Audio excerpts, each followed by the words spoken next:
Hey friends, welcome here. Today I'm just going to be sharing a couple of thoughts I've had in regards to children and criticisms or comments that one encounters when you go out in public with your children or a multiplicity of children.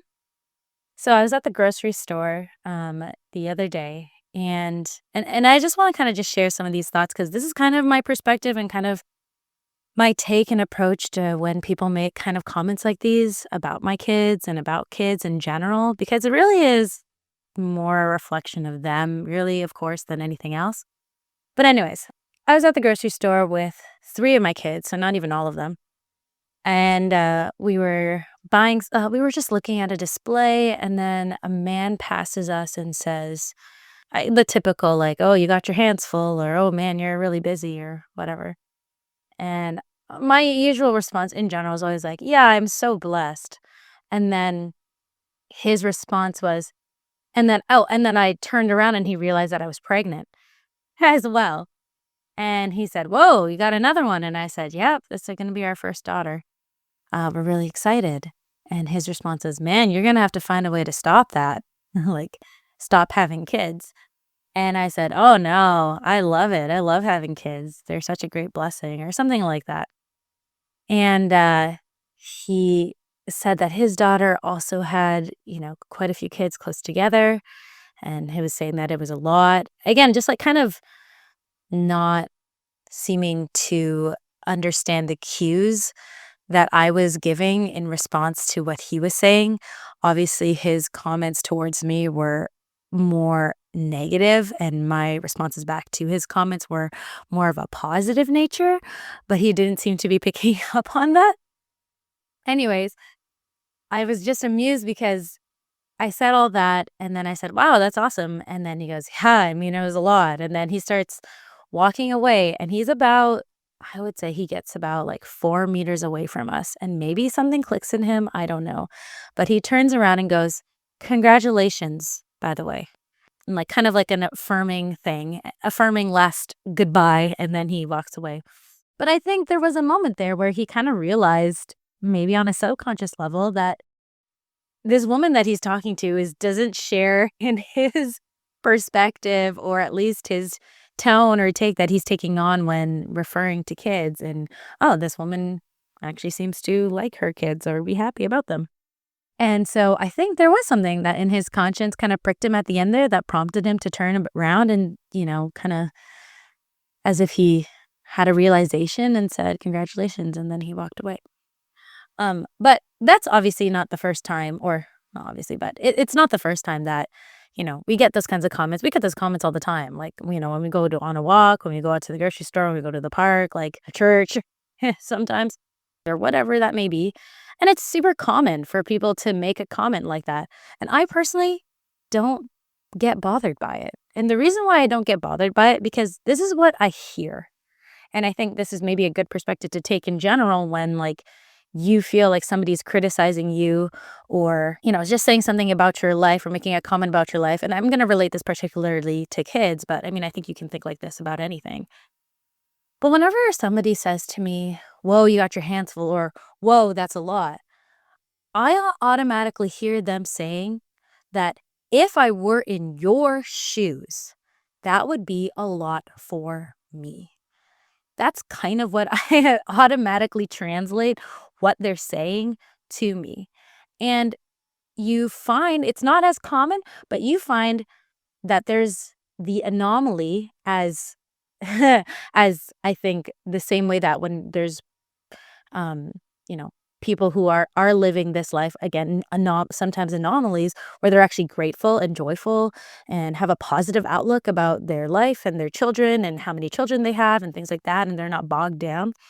Also, you have people who are anomalies that make comments that are a reflection of when they were in your shoes, or if they were in your shoes, they have a different perspective. Like, they would have a positive perspective and outlook. So sometimes I have run into elderly, like an elderly mother, in the grocery store or something like that, and comes up to me and she goes something like, "Wow, your children are so beautiful. I miss when they were that age." Right? And that's not just a reflection, I think, about how she perceives children now, but I think that would be even a indication of how she perceived children back when she was, maybe, yeah, when she had kids or in the midst of kids or whatever. And that, like, I'm just saying that that's a reflection on those people more than it is like, a criticism. And I think we can easily get offended or get annoyed or kind of act on like the defense when it comes to people like saying those kinds of things to us. But honestly, I think just in general, it's a good thing to practice just hearing things and receiving things in the way that serves you best. So for me, whenever I hear somebody say that kind of thing, yeah, I hear, hey, it would be hard for me if I were in your shoes. I also hear a sense of like, I don't know if I could be as strong as you, or I don't know if I would be able to weather that as well. And I find that motivating. Like personally, I find that really extremely motivating when somebody makes that kind of comment to me. It makes me want to, I don't know, maybe there's like a rebellion or like a fight in me that kind of comes out where I feel like, that's right. Like, that's right. I'm doing something hard or I'm doing something, um, like I'm doing something grand and it's intimidating. It looks intimidating and good. I kind of want it to look intimidating in a sense. Like, it should, it's not easy. It's not easy to have a lot of children. It's not easy to coordinate all of them when you're at the grocery store. But it pushes me on and encourages me further to like be a light and be an example like where yeah, and like sure maybe there's a part point of pride in that too. Um but that it just motivates me to make sure and to train up my children to kind of like debunk a lot of the negative perceptions and thoughts that people have towards children and to kind of like let my kids like kind of break the mold. I mean, I think you get a unique opportunity, and I think sometimes this is maybe yeah, like a perspective that's not often taken, but it's like, if you have a certain perception, like, "Oh, kids are such a handful, kids are so difficult, kids are such a burden, or kids are a lot, or kids are always, or or always poorly behaved in church," something like that, like give some kind of scenario, some kind of stereotype that is commonly thought, and then use that as a opportunity to break the mold and then also to show people like be a witness. It just gives you more of an opportunity to be a light and to be a witness to other people if they already have those perceptions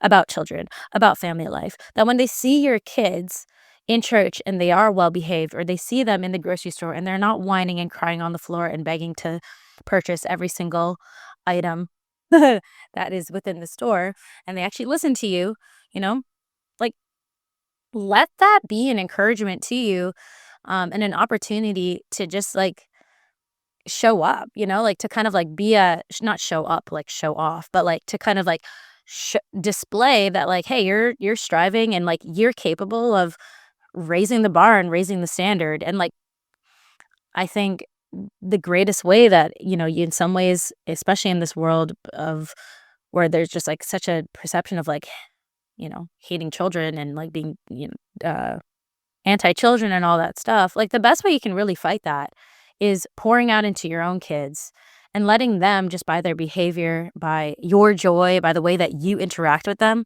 be like a light and a witness to being pro-life, like by being not just an advocate for conceiving children, but that like you are grateful and you're appreciative for like the life in which you have born and then the life of your children. So I don't know. I just wanted to jump on here and kind of like share a bit about that because I think it's super easy to get bogged down, to get bitter, kind of like resentful, defensive about when people make those kinds of comments about your family or about your kids or whatever it might be, maybe about your life in general, not necessarily pertaining to kids. But to like kind of just like train in the muscle of just like not letting things phase you. Like if that kind of stuff like ruins your day or it makes you self-conscious or whatever. I mean, like in general, that's just not going to serve you well, right? Like to kind of be easily knocked over by the criticisms or the affirmations even of others. And then also alongside of that, to just receive things and to hear things in what way it'll serve you best. For me, it serves me best to hear those kinds of things, to see that or to utilize those kinds of moments for motivation, for encouragement, to kind of like add fuel to the flame, like, to strive to be greater, to strive to kind of like prove people wrong when it comes to like their perceptions of children. Not that I really like, I don't care what they um like prove them wrong in the sense that, like I'm not going out of my way to like rub it in anybody's face or anything like that. But it's just kind of like an owning of your life, like I think sometimes we get so we want everything to kind of fit into our perfect world and our our perfect reality that we'd like in an ideal world, you have your kids and you go out and people don't make those kinds of comments, or people don't have those perceptions about you or whatever that thing may be. But everything is a trade-off, right? It's like you have to realize, you have to accept the trade-offs that you've made, be okay with them, be happy with them, because those are the decisions you made. If you didn't want those trade-offs, then you shouldn't have made those decisions. So for example, and, I'm not even getting into like the morality. I'm talking about like the practicality of things. But it's like, for example, if you chose to have a lot of children, you have made the trade off of choosing the life and choosing the lifestyle that comes with certain characteristics with having a lot of children. So for example, when you have a lot of children, yes, your time is more demanded on, maybe you're limited to the kinds of trips that you can go on. Um, there is more stress when it comes to certain sort of outings, or there's more energy that needs to be expended when you go on a trip, or when people get sick. It's just like a big weight on the whole family because everybody gets sick, like, whatever, 5, 6, 7 people all get sick all at the same time. And my perspective when it comes to those things is just like, those are all just trade-offs. Like, I chose to go this direction in my life. This is kind of the trade-off. If I wanted a different trade-off, I should have gone another route. So it's kind of like, don't complain and don't be like surprised even sometimes by the the negative things, I suppose, that can come along with the decisions you made, because that's just part of the game. That's the nature of the game. That's kind of what we often say. Like, when we're about to go on a big trip and we know it's going to be a big trip, it's like, well, if we didn't want to do a lot, if we didn't want to expend energy, this much energy, then we shouldn't have gone on the trip. Well, you chose to go on the trip, then expect to expend energy, So it's kind of like having that kind of perspective where it's like, you can't have everything your way. You can't have everything like how everything you want and it to all kind of play out and only exert you as much as you're willing, right? Like, you've made decisions, you've like made the trade-offs. Be happy with the trade-offs, be content with them and work with them. Um and if you want to change them, I suppose, like, you can. Um but I mean, there's obviously some things that you can't change, like for example, the amount of children you have currently under your under you.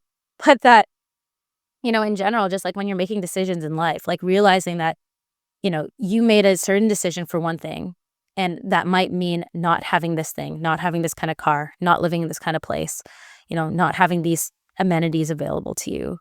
That's all part of the trade. That's just the nature of doing business. And I think when it comes to family life, when it comes to raising a large family, there's a lot of things that are just the cost of doing business, and you just kind of have to accept that and not dwell too much or lament on like, the things that you didn't get or want in the trade-off, because this is the this is the trajectory, this is the route that you've decided to take, and it's better to have the perspective and the mindset that this is good, this is part of the journey, and that's okay. And if I wanted to change the trajectory, I shouldn't have gotten married and I shouldn't have had kids, really. Like, if even if that's kind of the perspective or like the attitude sometimes we can take on, or it's like we're just like a drudge, like we're drudging through life because of all the, the responsibility and the weight and the energy and the sleepless nights and, all of the things that come along with the hardship.